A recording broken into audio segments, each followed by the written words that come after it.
অনুভব আর লাজুকে মিলিয়ে দিল ঠাম্মি। হ্যাঁ বন্ধুরা, এমনটাই দেখা যাবে। বিস্তারিত জানতে ভিডিওটিতে লাইক দিয়ে চ্যানেলটি সাবস্ক্রাইব করে দেখতে থাকুন। গল্পের শুরুতেই দেখা যাবে অনুভবকে বলরাম বলে, কিরে তুই নাকি বিদেশ চলে যাবি বলছিস? আর তখন তখন দেখা যাবে অনুভব বলতে থাকে, হ্যাঁ আমি বিদেশ চলে যাব, আর আগেও তো গিয়েছি বল।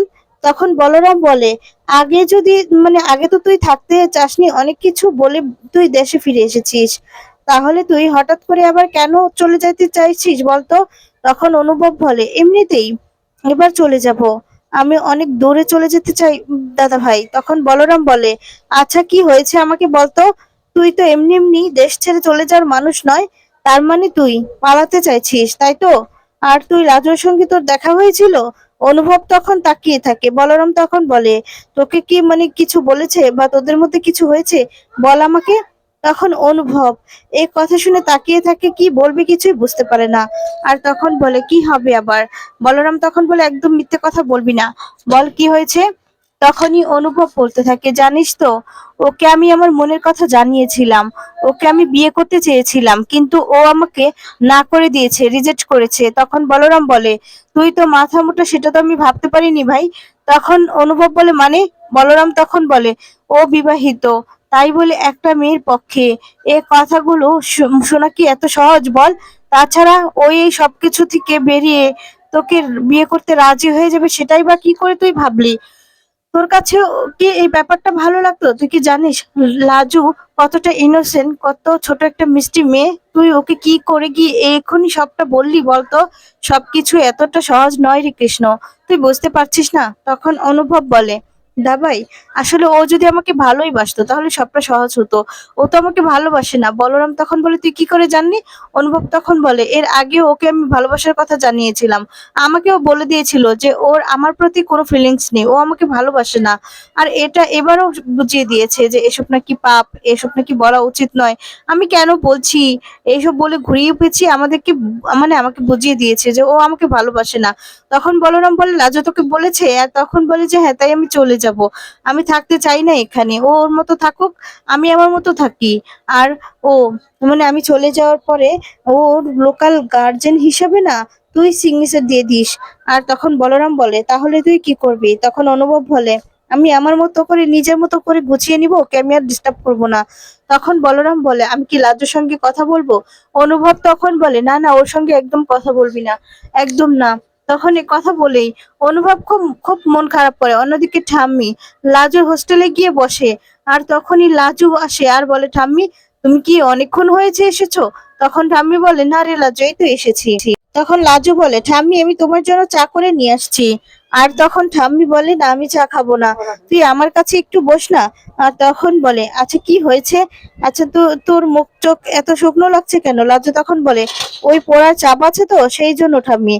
তখন ঠাম্মি বলে, তুমি তো যখন থেকেই পড়া শুরু করে করে তখন থেকেই চাপ ছিল, কই কোনোদিনও তো তোর তোর চোখ মুখ এরকম শুকনো লাগেনি। তুই কি কোনো কিছু নিয়ে মন খারাপ? তখন লাজু কিছুই বলে না। ঠাম্মি তখন বলে, শোন দিদিভাই, তোকে আজকে আমি একটা কথা বলছি।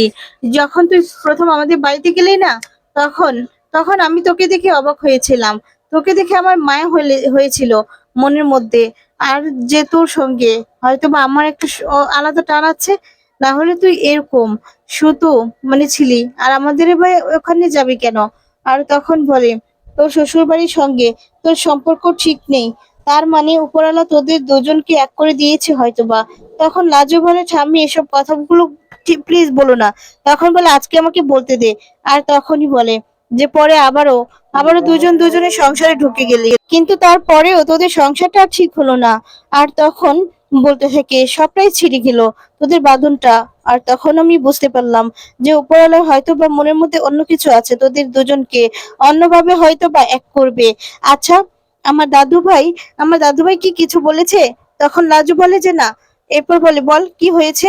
তখন লাজু বলে, ঠাম্মি আমাকে ওর কথা জিজ্ঞেস করো না, আমি বলতে পারবো না।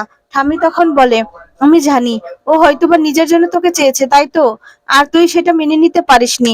দেখ, আমার দাদুভাই তোর সঙ্গে সারাটা জীবন কাটাতে চায়। আর আমার দাদুভাই বা কি করবে? ওর মা প্রতিনিয়ত বিয়ের জন্য জোর করছে। ও তো অন্য কাউকে বিয়ে করতে পারবে না। ও অন্য কাউকে চায় না। ও শুধু তোকেই ভালোবাসে, তোকেই চায়। আর তখন লাজু কাঁদতে থাকে আর বলে, ঠাম্মি আমি কি করব বলো তো, আমার হাত পা যে বাঁধা। তখন ঠাম্মি বলে, আমি জানি দিদি ভাই, তুই ওকে খুব ভালোবাসিস, কিন্তু নিজে কিছু স্বীকার করতে পারছিস না। তুই জানিস, তুই না করে দেওয়ার পরে, ফিরিয়ে দেওয়ার পরেই আমার দাদুভাই সিদ্ধান্ত নিয়েছে যে ও বিদেশ চলে যাবে। তখন এই কথা শুনে লাজু তখন চমকে যায় আর বলে, কি বলছো তুমি ঠাম্মি? তখন বলে, হ্যাঁ রে লাজু, আমি তোর কাছে এসেছি। তুই ছাড়া কৃষ্ণকে কেউ আর আটকাতে পারবে না। ও এখান থেকে চলে যাবে। ও আরেকবারও বিদেশ চলে গিয়েছিল, কিন্তু থাকতে পারেনি। ও দেশ ছেড়ে বিদেশে থাকতে পারে না। আর এবারও চলে যেতে চাইছে, তোর সঙ্গে রাগ করে দূরে চলে যেতে চাইছে। তাই আমি তোর কাছে অনুরোধ করছি, তুই ওকে ফেরা লাজু। আর তখন লাজু বলে, না না ঠাম্মি, ও কেন চলে যাবে? কেন চলে যাবে ও? এই বলে লাজু কাঁদতে থাকে। আর তখন ঠাম্মি ওকে জড়িয়ে ধরে কাঁদতে থাকে। এরপর দেখা যাবে অনুভব লাজুর কথাগুলোই ভাবছে। লাজু তোর সঙ্গে বসে পড়তো, সেই জায়গা দিয়ে মানে তাকিয়ে থাকে অনুভব। ওইদিকে লাজু ভাবে, না না, ও এইভাবে আমাকে ছেড়ে চলে যাবে, সেটা কিছুতেই হতে পারে না। ওকে আমি না দেখে কি করে থাকবো? আর ওকে ছাড়াই বা আমি কি করে থাকবো? আমি যে কিছু করতে পারছি না, কিছুই বুঝতে পারছি না। তখন লাজু অনুভবকে ফোন করে। অনুভব ফোনটা রিসিভ করে তখন বলে, এত রাতে ফোন করলে? লাজু তখন বলে, তুমি আমার সঙ্গে দেখা করবে? কালকে তো কলেজ ছুটি আছে, তুমি আমার সাথে দেখা করতে পারবে? আর তখন বলে, না, দেখা করে আর কি হবে? তোমার আর আমার সব কথা তো শেষ লাজু, এখানে আর কোনো কথা নেই। লাজু তখন বলে, তাহলে কি দেখা করলে কি সমস্যা? অনুভব তখন বলে, না, তোমার সঙ্গে আমার আর কোনো কথা নেই। সেই আবার একই কথা হবে, সেই তোমাকে দেখে আবার দুর্বল হয়ে যাব। সেই এবার একই কথা, তোমাকে দেখে আবার দুর্বল হয়ে যাব। আর আবার তুমি আমাকে ফিরিয়ে দিবে, আমার মনটা ভেঙে যাবে। সেটার কোনো দরকার নেই। তখন বলে, এদিকে বলরাম সবটা দাঁড়িয়ে দাঁড়িয়ে শুনতে থাকে। আর তারপরে দেখা যাবে অনুভব ফোনটা রেখে দিলেই লাজু খুব কষ্ট পায় আর বলতে থাকে, তুমি আমাকে বুঝলে কেন? কি করব আমি? তারপরে দেখা যাবে সকাল হয়ে যায়। অন্যদিকে দেখা যাবে সুদেব ফোন করে। সুদেব বনলতার সাথে কথা বলছে। বনলতা বলে, শোনো, তোমাদের বাড়িতে এতগুলো মানুষ থাকতেও তোমরা লাজুকে আটকাতে পারলে না? এটা তো বিশ্বাস করতে পারছি না। সুদেব তখন বলে, শোনো, বিচার দিব মানে? তুমি না কিছু বিশ্বাস না করলেও কিছু করার নেই। তখন বনলতা বলে যে তোমার বউ ডিভোর্স দিয়ে তোমাকে অনুভবকে বিয়ে করবে। আর তখন তুমি দাঁড়িয়ে দাঁড়িয়ে দেখো। এরপর সুদীপ বলে, বললেই হলো নাকি ও বিয়ে করবে? দরকার হলে আমি ওকে বিয়ে করছি, আমি আমি ছাড়বো, আমি আর একটা বিয়ে করে নিয়ে আসবো।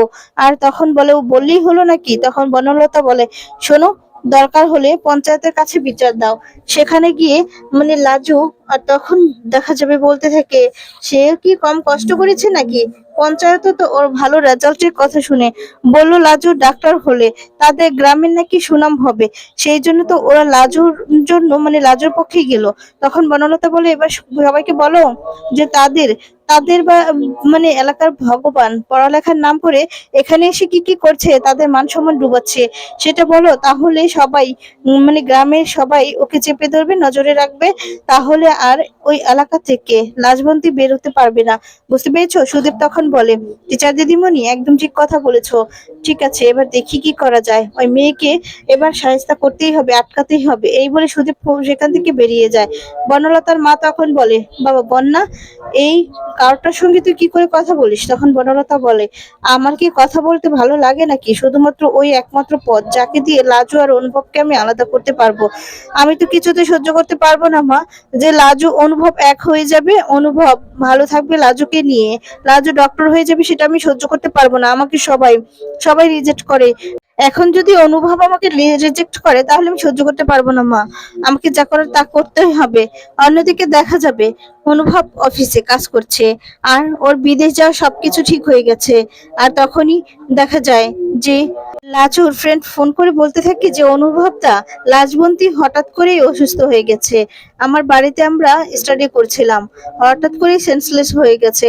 তখন অনুভব বলে, কি বলছো তুমি? তখন বলে, হ্যাঁ, একবার তোমাকে আসতে হবে, ওকে হসপিটালে হাসপাতালে নিয়ে ভর্তি করতে হবে।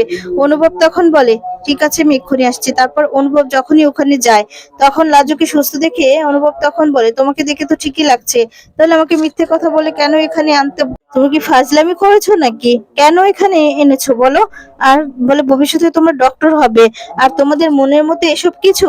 তখন লাজু বলে, কি করতাম আমি, তুমি তো আমার সঙ্গে দেখা করতেই চাইছো না।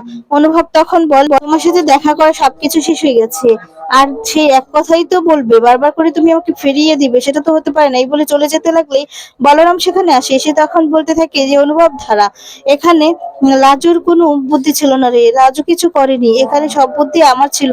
আমি চেয়েছিলাম যে তোরা সামনাসামনি হয়ে কথা বল। আর তখনই এই কথা শুনে দেখা যায় বলতে থাকে, বড়দা তুই? বলরাম তখন বলে, হ্যাঁ কৃষ্ণ, আমি চাই তুই আর লাজু নিজেদের মধ্যে সব ঝামেলাগুলো মিটিয়ে নে। আর দেখ, আমি তো তোকে এইভাবে চলে যেতে দিতে চাই না। তখনই অনুভব বলে, দেখ বড়দা ভাই, তুই তো সবটাই জানিস, না হলে কেন এ কথাগুলো বলছিস? লাজু শুধু শুধু আমাকে আটকানোর চেষ্টা করছে, কিন্তু আমি এখানে থাকতে চাই না। আর তখনই ঠাম্মিও এসে হাজির হয়, আর লাজু আর অনুভবকে এক করে দেয়, দু হাত ওদের এক করে দেয়। এরপর লাজুকে জড়িয়ে ধরে অনুভব।